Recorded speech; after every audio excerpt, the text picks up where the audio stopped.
totally believe in what we're doing, and I think it's the most important thing that I can be doing right now. There are so many people who are sick, and if this can help them, people have to know about this. It's fantastic that I get to share this with my family, that we're doing this together, and that we both feel so passionately about it. She was on over 40 different medicines. She had been on methotrexate and Plaquenil, one of those which nearly destroyed her vision.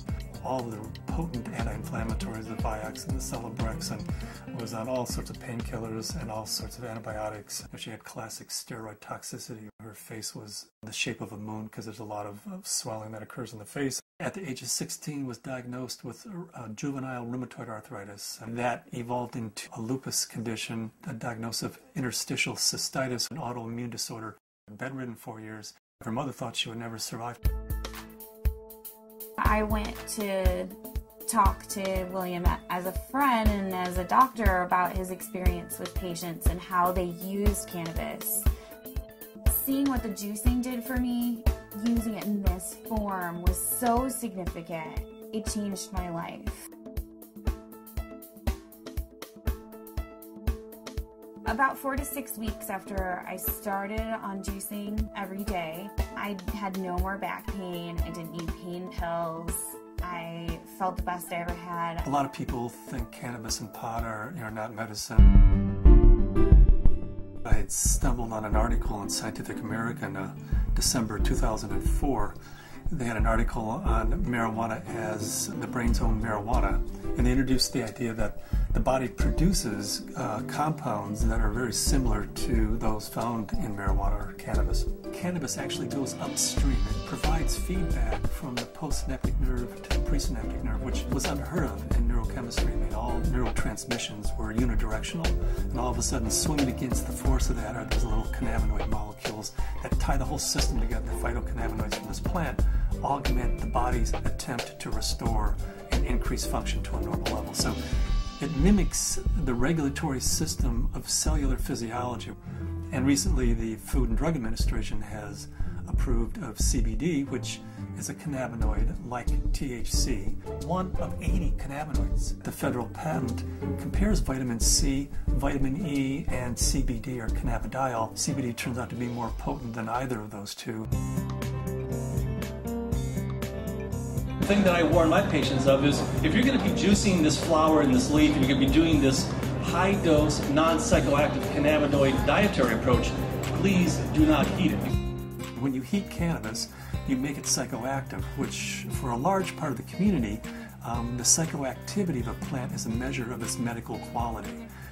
But it's really quite the inverse. If you heat or age cannabis in any way, you're destroying some of the medicinal properties of it. To use the plant effectively, we have to use it the way it evolved over 34 million years, which is raw. Because when it's raw, the THC is bound up as THC acid.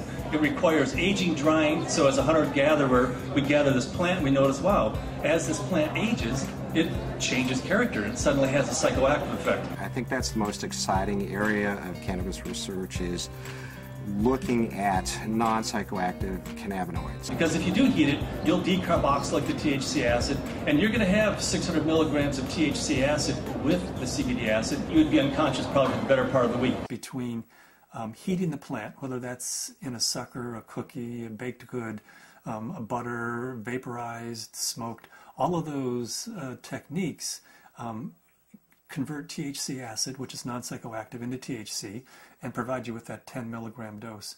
But if you eat the plant raw, then THC acid is the way it's found in the plant. It's not psychoactive. The juicing allows you to get up to the 500 to 600 milligrams, which is 60 times more than you could tolerate if it was heated. This treatment is not psychoactive. People don't have to be stoned when they take it. They can take it and go to work. They can take it and play with their kids. It's hard for me to understand laws against something like green leaf therapy and to think that prednisone is legal. We're still fighting the stigma of marijuana back from the 20s, 30s, 40s, 50s. I was a prosecutor for 8 years in Mendocino County, so I know it from both as a defense attorney and as a prosecutor. The 1972 Controlled Substances Act said that marijuana has no medical value whatsoever. The federal government has a patent on its medical properties. The Food and Drug Administration has approved of it as investigative new drug. I have not found the United States to be very open about cannabis research. In order to print an article in a peer-reviewed journal, you have to use cannabis that they have certified for your study. And there are physicians who have waited 3, 4, 5, 6 years, some even longer than that, to just get a sample. The federal government's been kind of schizophrenic in the way it looks at marijuana. It says it has no medical value under that act, but at the same time, the federal government has been funding research in marijuana for years, for decades. And they've even patented certain strains of marijuana because they recognize it has that medical value. The California Narcotic Officers Association does not believe in medical marijuana. They believe it's all a big scam, and that's how they train law enforcement officers. Law enforcement is allowed to take a percentage of all assets that are forfeited and seized under the state and federal asset forfeiture law. So it takes the really enlightened and compassionate law enforcement officer to recognize that these medical marijuana laws are designed to protect patients. I was trained when someone had marijuana, you took them to jail. There wasn't a medicine use for marijuana. It's an illegal substance, and people went to jail for it. In 1996, California took a huge leap. I didn't support Proposition 215 because of the education I had, the experience I had, and what I had seen through the illegal marijuana gardens that I had seen throughout my career.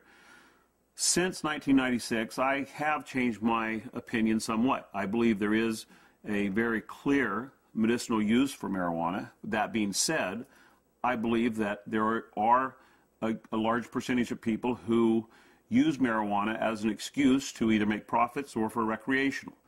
The people who use marijuana for the true intended use that the voters passed, medicinal, I'll do everything I can to support their rights. There's many more things that law enforcement can be focused on than medicinal marijuana. And I don't want to give the impression at all that I support people who are growing marijuana for medical purposes 364 days of the year, and then one day a year they make a big sale for a couple $100,000, and they're a commercial seller that one day of the year. They're the people who are causing problems for the people who really and truly need and can use medical marijuana.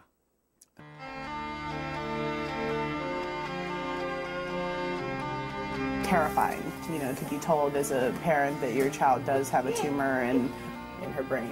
It took 24 hours in the operating room. They gave us a 10% chance of survival with treatment. The Oakland Children's Hospital, where they called me and they said they had a baby who they were discharging home. This baby had completed all treatment that would be useful for it, had a brain tumor, had surgery, had radiation and chemo, and the tumors were still growing and still multiplying.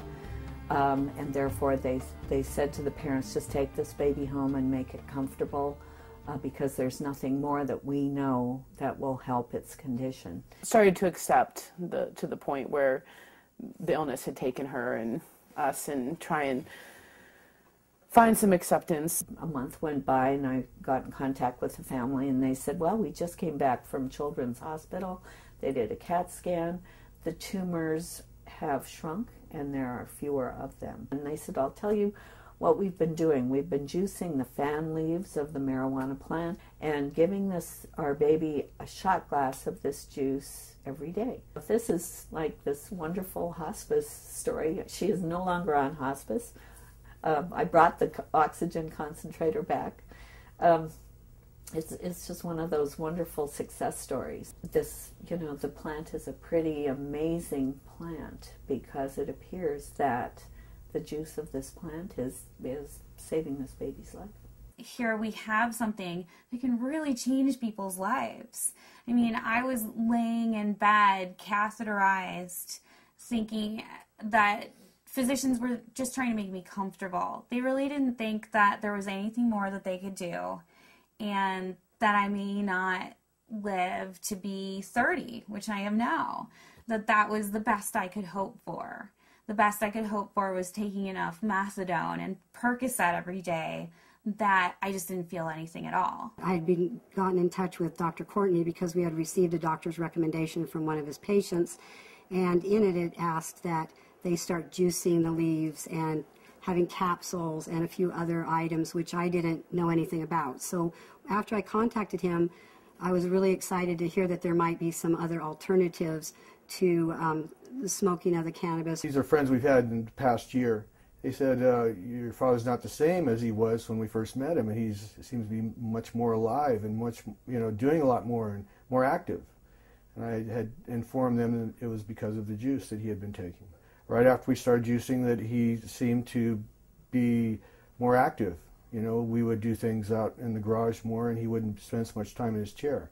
We have ran out periodically in the last year and a half, and that's what made me convinced that he needed it, because when he would run out, he would have trouble getting out of the car. I had 4 doctors tell me that I should have a hysterectomy. You either have no ovaries, or at the very least you're sterile. That my endometriosis was so bad I would never be able to have a child. Despite very potent birth control, despite being sterile, Zahaya decided she was going to come join the party.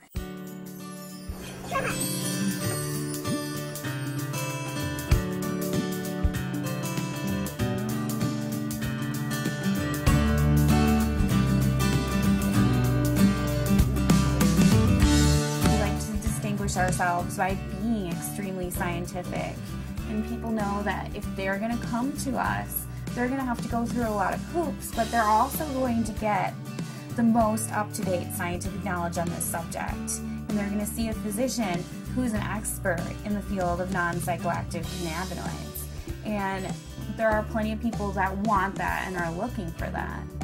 We opened our 5th office in Luxembourg. Their government is really sympathetic and open. There's an international group studying autism and CBD in Luxembourg. There's a physician there who's writing cannabis scripts who's also a senator, and we've been working with him, Senator Columbera. The government may be actually funding experiments in a research center using cannabis, in large part because of Dr. Courtney's work with non-psychoactive cannabinoids and Senator Columbera's work with cancer patients. There are now facilities for testing plants, and there's been more progress made in the last 5 to 6 months. A new strain in from Spain called Cannatonic, 6.9% CBD. That's a 700% increase over Northern Lights, which is our previous high producer. I would like to find strains that have all of the cannabinoids present in an amount that's useful. I'd like to produce strains that are adapted to environment. In Luxembourg, we're producing thousands and thousands of pounds of seed, to raise the money to give away, a half a pound of seed, because if that person grows an acre of cannabis and feeds their family the proteins and the fatty acids, incredible food source, an incredible preventative medicine source, and an incredible therapeutic source, and at the same time, they're sucking 5 times as much CO2 out of the environment as an acre of trees. First, we have to change Convention Treaty Number 1, which was the convention that the UN put out in 1961 that says cannabis as a crime should be, if you have it, if you grow it, if it's in your possession, you should be in prison. That dogma has dominated the world right now. They're asking for input from the World Health Organization, and in the process of writing a letter stating that this is a dietary essential. It's not a criminal thing, because we have to change that treaty before we can go into Central and South America and say, you grow yourself an acre of this plant, feed your family, prevent illnesses. So Cannabis International kind of legalizing the plant globally, giving it back to people as a food source, prevent illness is so much better than waiting until you have diseases. With my own experience and all the patients that I've spoken to, I believe that it's not an isolated incident, that this is the best medication